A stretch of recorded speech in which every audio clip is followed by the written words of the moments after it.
Yo guys, I've just finished my 5.5 kilometer check, and now I'm gonna share a couple of thoughts with you about those Alphaflys. Well, let's take them out.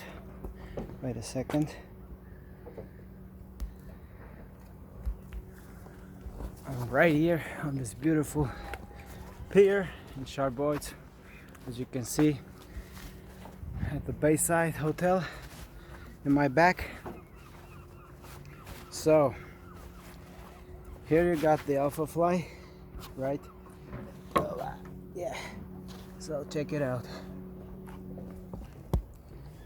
After an initial 700 meter, all I can say is this shoe is certainly worth the hype, most certainly, but I will take some certain precautions with regard to this shoe, because I've made just 700 meters in these shoes, and 200 meters of them sub-marathon pace easily. The 200 meters were at the 3:37 minutes per K pace.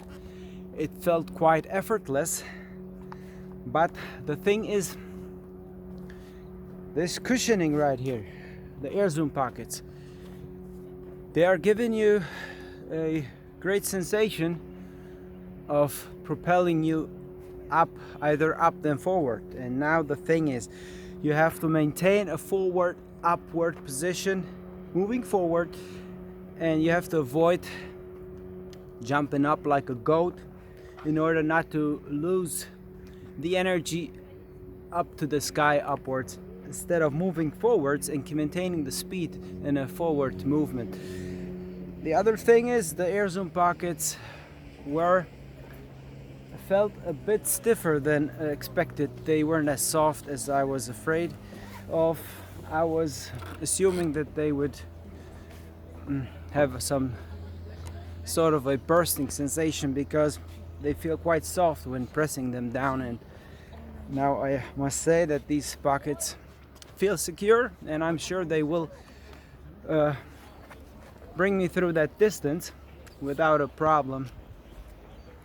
Only that I will have to maintain a good form throughout the entire race, and I cannot afford to lose focus, because as soon as I lose focus, the energy goes to the wrong direction. It goes up instead of forward, and that's when my plans are gonna be effed.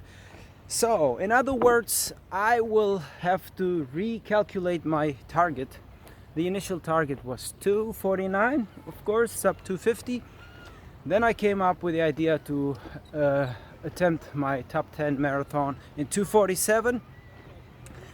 But even though my watch is predicting that time, but that's a bit too risky in my opinion, because maintaining a speed sub 4 minutes per K right at the beginning of the race, well, it might cost too much of my battery. So I think I will have to recalculate the strategy and start out with a 4 minutes per K pace, and see how it evolves later on in the race.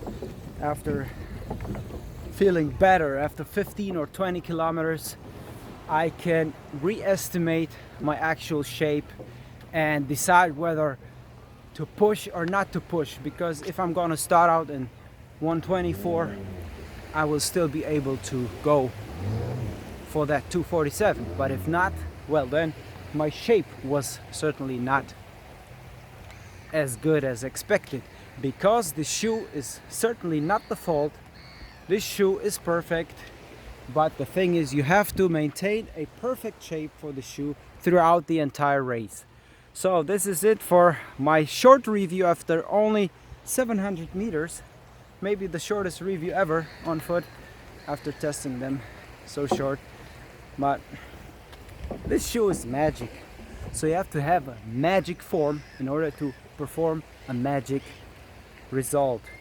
So I have to be realistic and not risk doing any stupid things because I'm certainly not in the shape of running a 241 as some of my friends expected me to do, to attack my PR, just because some training sessions said so. But they were just 7K or 21K. Well, this is it. I'll catch you maybe later, and if not, I'll see you tomorrow